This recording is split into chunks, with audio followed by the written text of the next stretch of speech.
In 1886, I saw a strong rancher lose 500 acres over a piece of banker paper no thicker than a saloon tab. He wasn't lazy, no sir. Man worked sunrise to moonrise, had cattle on every hill and a backbone of iron. But when the sky forgot to rain and prices for beef dropped by half, that paper turned into a noose. The bank didn't blink, rolled in with a sheriff and a ledger, took the land, the barn, and the man's pride. Now here in 2026, the same storm's blowin', only it's digital. You ain't watching horses go hungry. You're watching your credit score starve. Folks signed 30-year mortgages thinking they're building roots when they're really planting debt. Rates rise from 3% to 8%, payments double, and before you can say restructuring, the house you built becomes the bank's again. Most people think they're doing it right. I've got a stable job, a fixed income, a good FICO score. That's the same talk I heard in Dodge City from men who thought their cattle would always be worth $1 a pound. But markets don't care about confidence.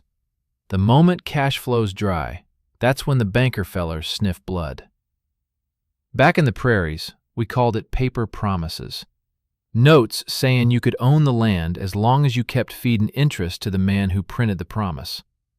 Ain't much change now, except the printer's online and the interest comes out of your paycheck automatically. You think you own it, but check the deed. Miss 3 payments and you'll find out who truly holds that land. Let's look at the math, Hoss.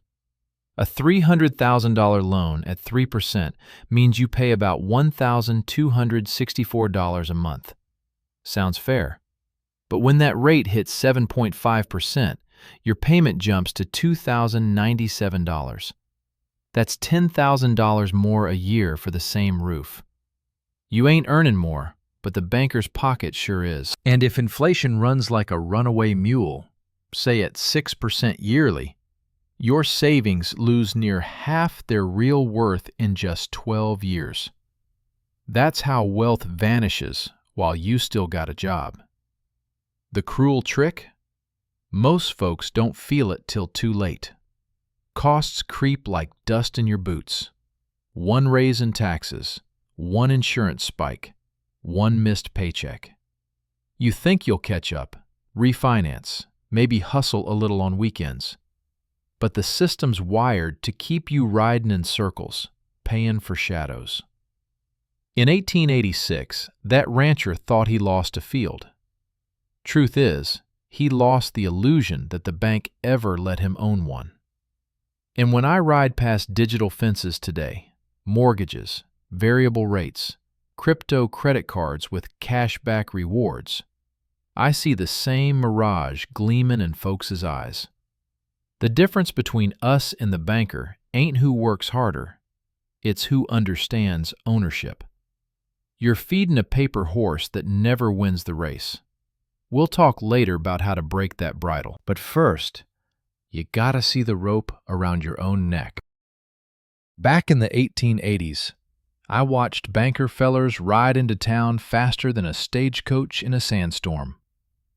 They'd set up an office, hang a gold-trimmed sign, and promise every rancher the same thing. Borrow a little, build a lot. Sounded fine till you realized their gold didn't come from mines. It came from the interest on our blood and sweat. When the drought hit and our herds thinned out, those banks didn't lose a thing. They just took the land, fenced it, and leased it right back to the men who once owned it. That's when I learned the system ain't built to help you own. It's built to keep you paying. Now roll that clock forward to 2026. You think you're free of that old game? Son, it's slicker now. The banks don't need sheriffs with guns. They got algorithms. They build the fence with credit scores, adjustable rates, and digital contracts. Take young Jimmy from Amarillo. Smart kid, steady job, wife and 2 kids. He buys a nice home for $400,000 at 4% interest. First 2 years go smooth. Payments steady, income solid. Then corporate layoffs hit, and the rate balloon clause kicks in. Now he's paying $3,000 a month instead of $2,000. He refinances, stretches the loan to 35 years, and tells himself he's managing debt. Truth is, that house'll own him till he's gray. His wealth ain't growing, it's just getting rearranged into banker pockets. Same story with these so-called smart investors. They chase returns on stocks and forget where their paycheck goes. In 2026, 62% of working folks earn less than they did, adjusted for inflation. Yet household debt's 39% higher than in 2019. The average American spends 34 cents of every dollar servicing debt or interest. That means 1/3 of their lifeblood just powers the engines of the same machine that keeps them trapped. And folks still follow the old gospel. Save a little, invest in an index fund, trust the market. But here's the catch. When inflation's outpacing your savings yield, that trust is a slow bleed. If your savings earn 3%, but inflation runs 6%, you ain't saving, you're losing quietly. That's the banker's favorite kind of robbery, the one you don't feel till your pockets are dust. The structure's wrong from the start. See, most people's income depends on labor, wages tied to business cycles. But assets, the things that build real wealth, move opposite to wages. During downturns, cash flow drops, assets deflate, and regular folks sell what the rich then buy cheap. That's how ownership keeps concentrating like rainwater in a cattle trough. Same system, new century. And as for the budgeting sermons you hear online, they treat a broken wheel like it just needs polish. They tell you to track every coffee, use 5 apps, cut lattes. But the issue ain't the small spendin'. It's that you're hitching your wagon to a system that ain't designed for you to get ahead. Back in Dodge City, they said a fair deal was a handshake under the sun. Now it's hidden behind 80 pages of fine print in 6-point font. You can't win a game that's written by men who sell the scoreboard. So if you feel like you're working harder but standing still, you ain't crazy, partner.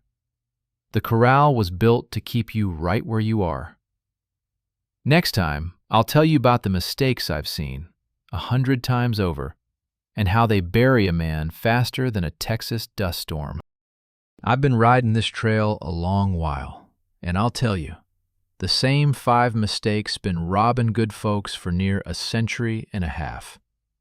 Don't matter if it's 1886 or 2026. The names change, but the rustlers stay the same. First mistake, trusting paper over ground. Back in the prairies, men traded gold they could bite for banknotes stamped by strangers. Safer, they said, till the bank closed early and the notes turned worthless overnight. Today, folks do the same. They park savings in digital assets and think digits mean wealth. But when inflation hits 6% and your cash grows at 3%, that's a loss of half your buying power in 12 years. Keep your wealth on the screen, and the first power outage will show you what it's really worth.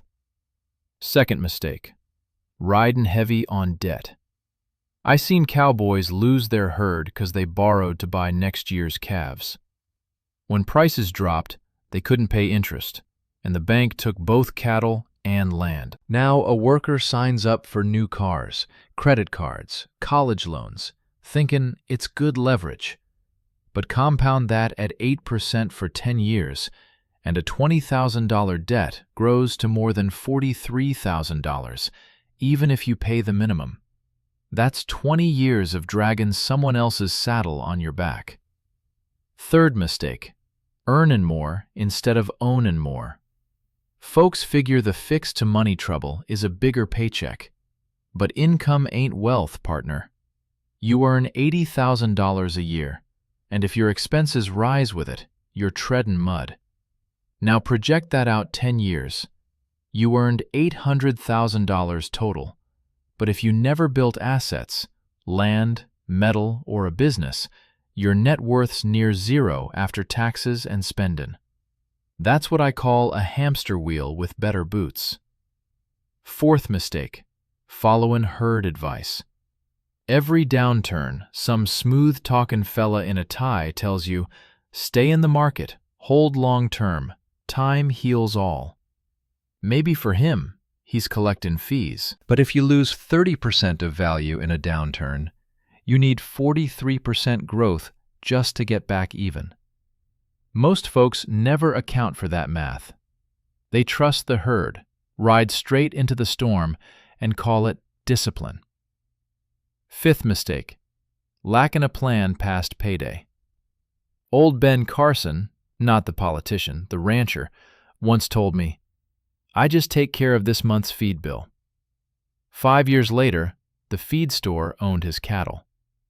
Without a 5-year plan, you trade your future piecemeal. In 2026, only 1 in 10 households keeps a written budget beyond a year. Without that trail map, you'll wander into the same canyon I watched men fall into long ago. Here's the kicker, hoss. None of these mistakes start with poverty. They start with decisions. I've seen broke ranch hands rise to owners because they learned to protect value, not chase income. And I've seen 6-figure city folk lose everything trying to impress folks who'd never bail them out. Stretch that horizon 20 years. The man who buys liabilities ends up serving them. The man who buys assets ends up master of his own dust. Starting poor ain't the curse. Staying blind is. Next campfire, I'll show you how I beat that game myself. No magic, no luck. Just a trail that's steady, guarded, and made of real ground, not paper promises. When the dust storms rolled through Kansas in the 1880s, most men ran to borrow seed money from the bank. I did the opposite.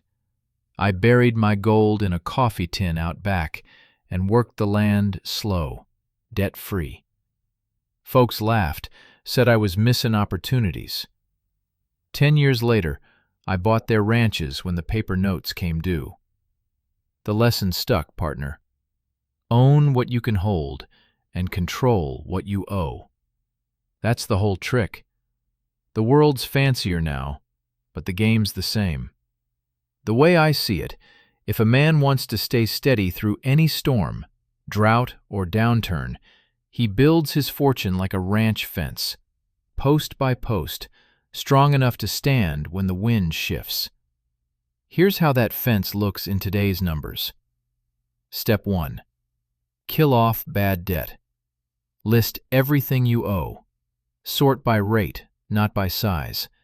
You clear the highest interest first, 'cause that's the hole leaking fastest.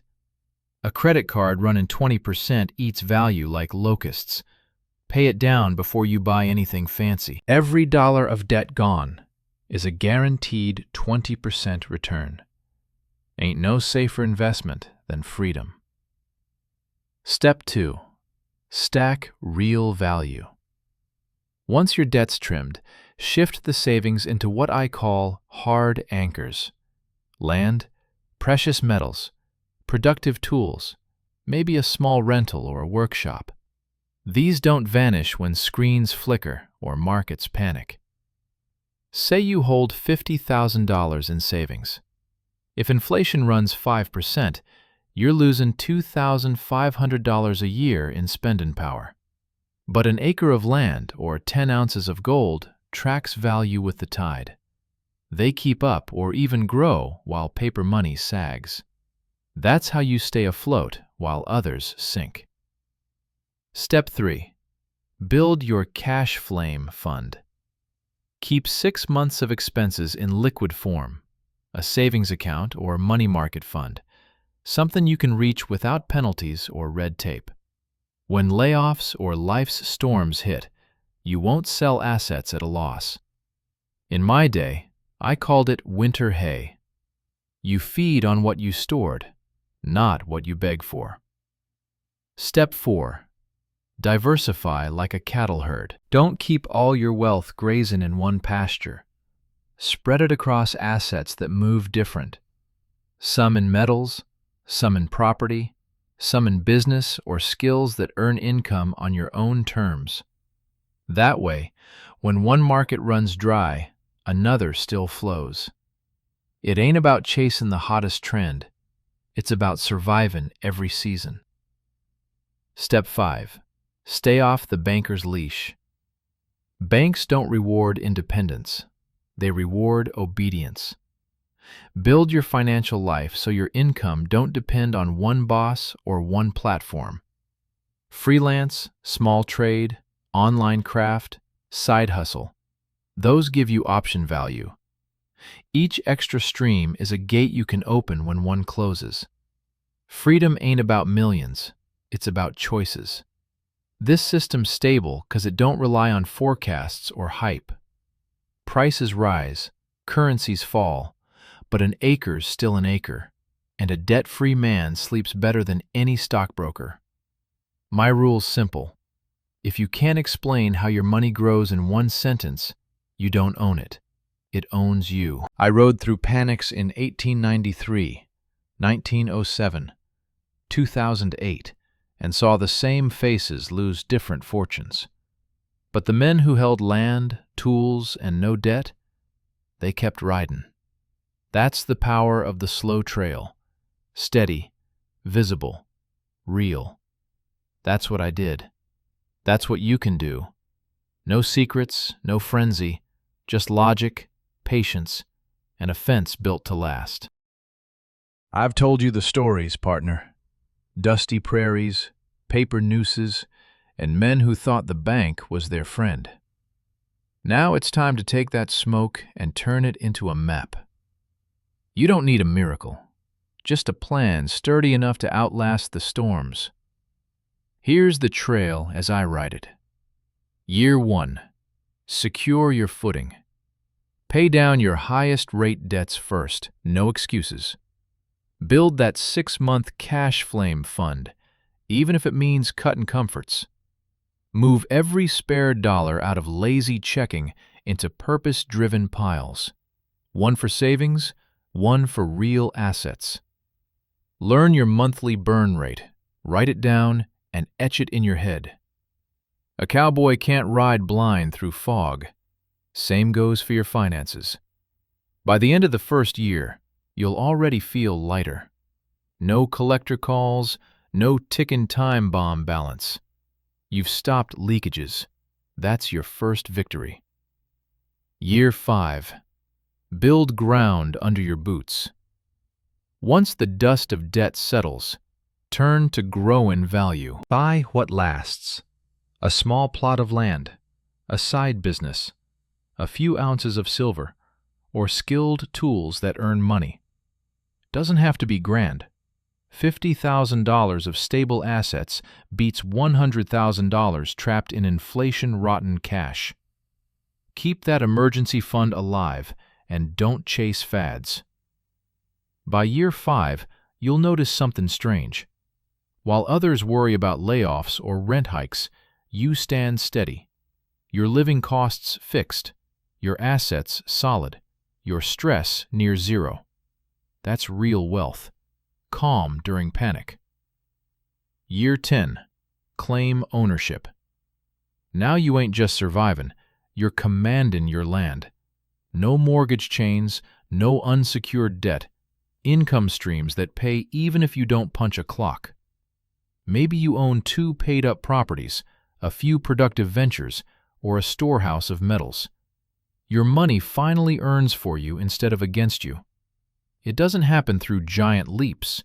It's the slow trail. Steady savings, smart reinvestment, refusing to waste. Over 10 winters, you compound peace of mind. How to start right now. No guru, no trading app, no shiny card will do this for you. It's you, a notebook, and grit. Stick to the map. and the picture changes clear as dawn. In 1 year, your debts shrink and your control returns. In 5 years, your assets outweigh your worries. In 10 years, your name stands on what you own, not on a lender's ledger. I've seen men chase fortunes till they break.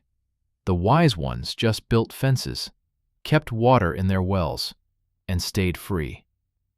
So take a breath, saddle up slow, and ride your own pace. The system's built to rush you. Let it. You'll be the one still standing when the dust clears. That's what I did. That's what you can do. And it'll hold, whether it's 1886 or 2026, 'cause truth don't rust, partner.